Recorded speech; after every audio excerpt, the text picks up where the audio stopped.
Chapter 7, Section 2 is about dividing monomials.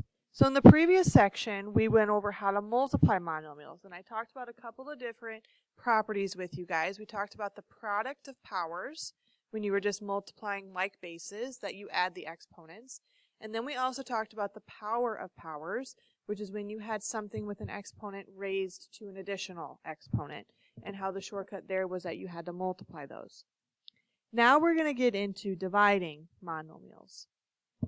When we're talking about dividing, we have also properties that we can use to help make these problems a little bit faster and more simpler for us to handle and work around.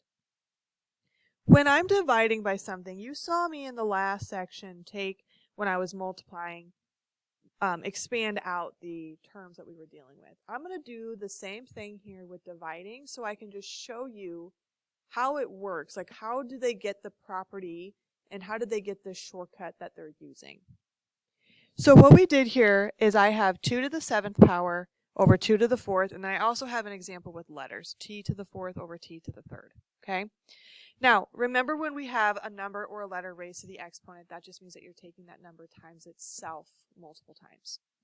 So 2 to the 7th power would be the same thing as 7 2's, kind of all lined up in a row here. And 2 to the 4th would be 4 of them. Now what you can see that they're doing is they're looking at how many 2's do they have in common in the top and in the bottom of the fraction, and they're crossing them off. So they were able to cross off 4 from the bottom and 4 from the top, and that left us with 3 2's on the top here. And so they rewrote that as 2 to the 3rd power, because it's 2 times 2 times 2. Now they do the same thing over here with the t's. We have 4 t's on the top, 3 on the bottom. They were able to cross out 3 of them, and they were left with a single t on the top. So the shortcut for this rule is that when you're dividing, you can subtract the exponents. In the last section when we were multiplying, we added our exponents for our shortcut. So multiplying is adding, and the opposite of multiplying is dividing. So the opposite of addition is subtracting. So we're going to subtract our exponents instead. So without having to expand them out now, we can go ahead and subtract our exponents. So like c to the 11th, and then we subtract that 8, we get 3. R to the 5th over r squared, we subtract 5 minus 2, and we get r to the 3rd power. Now, for some of you, it is going to be helpful to think about how I would expand these out, just because sometimes students need to see where they're left at. And because we haven't really talked about, like, what do you do if you have a negative exponent, we haven't gone over that case at the moment, I would maybe suggest that you try to expand these first couple of problems out, just to make sure that you're getting what's left in the right spot. So for this first one, I have x to the 4th. So on top, we're going to take x times x times x times x. And on the bottom, we're going to have 6 of them. Now what I'm going to do is start crossing off as many as I can that I have in common. So I like to just kind of line them up and down if I can and cross them off like so. Now I crossed off everything on the top, but I still have some pieces on the bottom. On the bottom here I have 2 x's, and they need to stay underneath the fraction bar. So I need to put those other 2 down on the bottom, which would be x squared. Now we can't put 0 up here, because remember up above when they were simplifying, they wrote all these little tiny 1's. So those would all really be 1's there on the top, which means that you have just a 1 left over. So this would be 1 over x squared. So why don't you take a minute here, pause the video, and if you need to, expand them out and then try to simplify these 2 examples.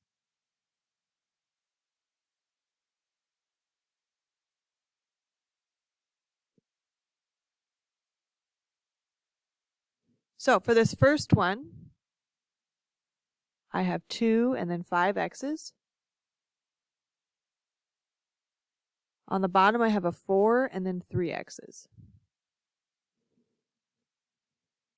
What I did is I reduced my numbers. I could take a 2, make that become a 1, and make this 4 become a 2. Then I crossed off the x's that I saw I had in common.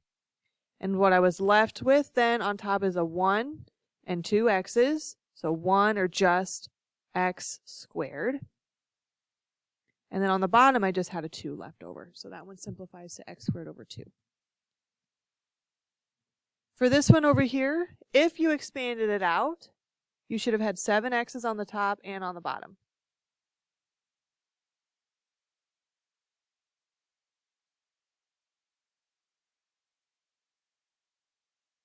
Then if you reduce, hopefully you notice that all of these have a pair, and so they all cross off. And some of you might have already seen that just because you had 7s and 7s here for your exponents. Now, I hope you didn't write 0 though, because anything that like cancels off with itself is not 0. Anything divided by itself is 1. So you should have just been left with 1 for this problem. All right, now let's look at an example where we've got multiple letters happening, and they could also throw in numbers, just like we saw numbers on the previous example. But so for this one, what I like to do is write out, again, expanding them, all my letters so that I can kind of see what's going to cross off. So on the top here, I should have 5 x's, 3 y's, and 7 z's.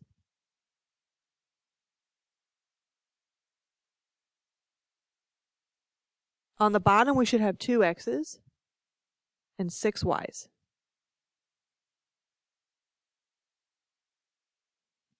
Then I'm going to cross off. So I can cross off 2 of my x's here, and I can cross off 3 of my y's. So what I'm left with on top is I've got 3 x's, so I'm going to rewrite that as x to the third. I still have 7 z's because I wasn't able to simplify any of those because the bottom didn't have any z's at all. On the bottom, what I'm left with is 3 y's, so we write that as y to the third. So now it's your turn to take a minute and practice.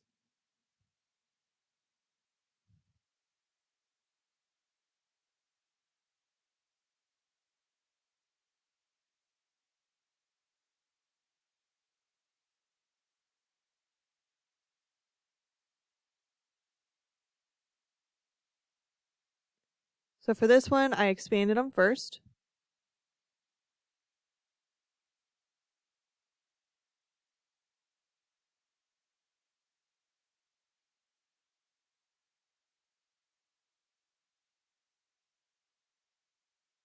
Then I started crossing off.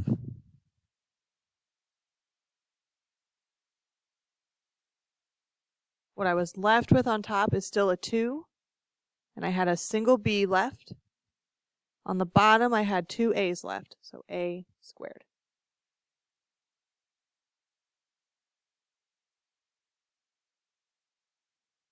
A couple of other properties to talk about. Just like in the last section, we saw the power of powers. Now we also have the power of a quotient. So if you have a problem that's written like, we've been seeing most of these have been being written as fractions because we're talking about division here. If you have a fraction that's being raised to an exponent, you do need to translate that exponent to both the numerator and the denominator of the fraction. We saw that happen when we were dealing with the power of powers, especially with those ones towards the end of section 1 that we had to do a lot of expanding, where we were like distributing the exponent into the problem. So we also have that happening here for these ones. Just remember that if you have a fraction with an exponent, that you have to take that exponent and put it with the numerator and with the denominator. The other property that I want to go over is the 0 exponent property.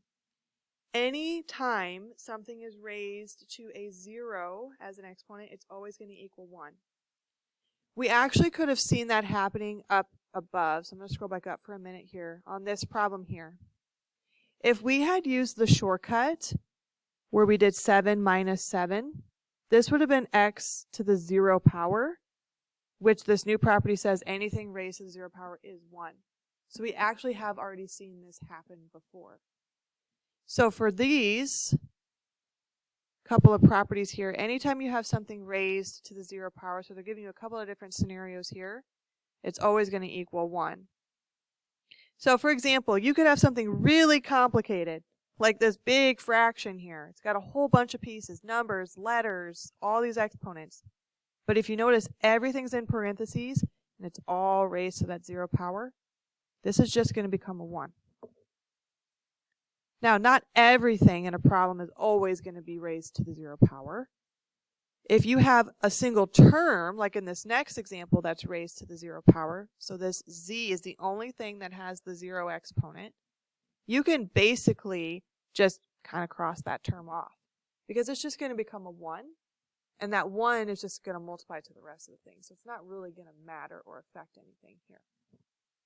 And so you're just left with this 5x to the 8th power over x.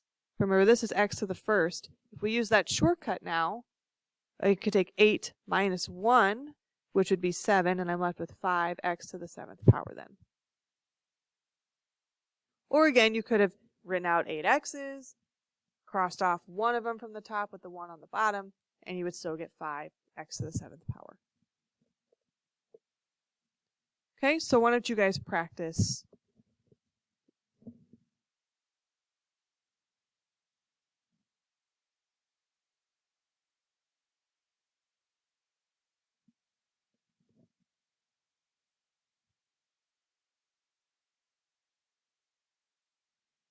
For this first one, hopefully you saw that everything was raised to the 0 power and you just wrote a 1 down for an answer.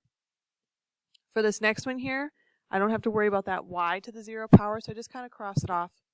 I've got 3x squared over x. I'm going to keep the 3. The x squared, I subtract the 1x from the bottom, and I was just left with 3x.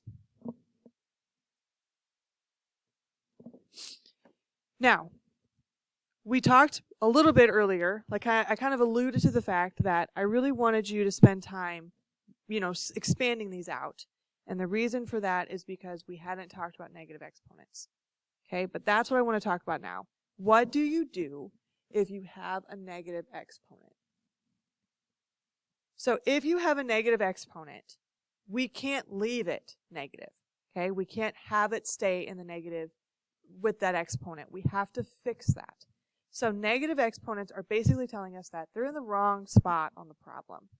And so we want to make sure that we try to get rid of those negative exponents before we do any simplifying with our problems here.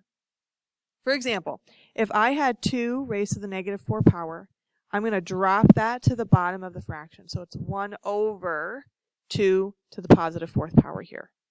So when it's already like in the numerator, like this one was, I had to push it to the bottom of the fraction in order to correct itself. Now the same thing would happen if it started in the bottom. So if I had j to the negative 4th power down here, I would need to push that up to the top and make that become in the numerator and make it become positive. So it's better first for you to maybe try to move some of those exponents around before you try to do any simplifying. So for example, if I see this first one here, it says x to the negative 2, y to the 3rd, over z to the negative 4th. I don't need to worry about the y to the 3rd. That one's fine the way it is. The ones that are a problem are the x and the z, because they both have negative exponents. So what I'm going to do is basically make them swap places to make those exponents become positive. Like I said, I'm not going to change the y, so I'm going to leave that alone and just keep that on the top where it is because it's not negative, so it can stay hanging out up there on the top. The x now needs to go to the bottom, and instead of negative 2, it needs to be positive 2. And on the bottom, the z needs to go to the top, and it becomes a positive 4. So really what you need to do first, if you see negative exponents, is try to simplify by moving them around in the problem. And then, if you can, cross anything off because you see letters happening in the top and in the bottom, then you're going to want to make sure that you do that. Right now, though, I want you guys to just practice on rearranging this one to getting rid of those negative exponents.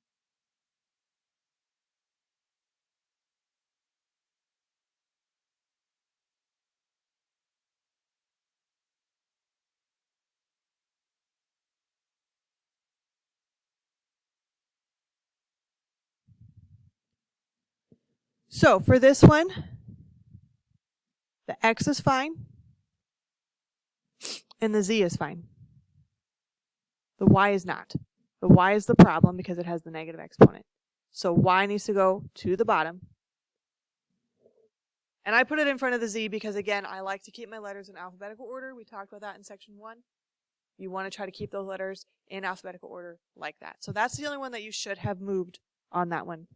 The biggest thing I see students want to do is they want to move everything, but you only need to move the things that have negative exponents.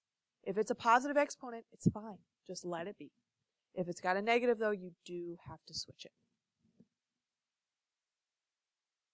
Now, for this last example, we're going to do a little bit of rearranging, and then we're also going to try to simplify. So we're going to try to get our like terms together by using that shortcut that we talked about, and then fix any negative exponents if we see them happening. So when I look at this problem, I try to do some simplifying of my numbers if I can. So like the 9 and the 18, that can be reduced. So 9 can go into 18 2 times. So that becomes 1 over 2. So I'm going to leave that 1 on top and the 2 on the bottom. Now, for your x's, you have x squared on the top and x to the 5th on the bottom. What you're doing here, remember, for our shortcut is you're subtracting exponents. So we're taking 2 minus 5, which would be negative 3. So I've got x to the negative 3. Now, already, hopefully, some of you are thinking, oh, that's negative. We just talked about that. We will have to fix that. But right now, what I'm going to do is finish with the other letters, and then I'll do some rearranging. Now I look at my y's. I've got y to the negative 3 and y squared. Be very, very careful when you subtract here, because you're taking negative 3 minus 2. And that should give you negative 5. Then for our z's, we've got z to the 4th and z to the 3rd. 4 minus 3 is 1, so it's just a z. Now if you look at what we have left here, we do need to do a little bit of rearranging because I see a couple of things that have negative exponents. These two are the problem. Okay? They need to go to the bottom of the fraction. The 1 and the z are fine. So you can leave that on the top. I'm just going to write it as z. I'm not going to put a 1 in front of it. The 2 also needs to stay in the denominator because I don't need to move that. But I do now need to bring down these other letters. So x to the 3rd comes down, and y to the 5th comes down.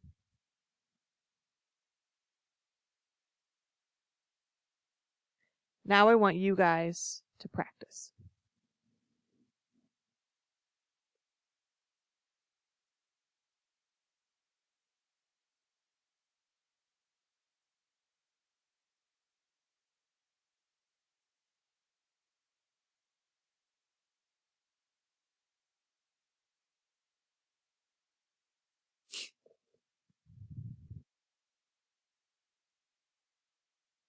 So for this one, I took 12 divided by 2. That gave me 6.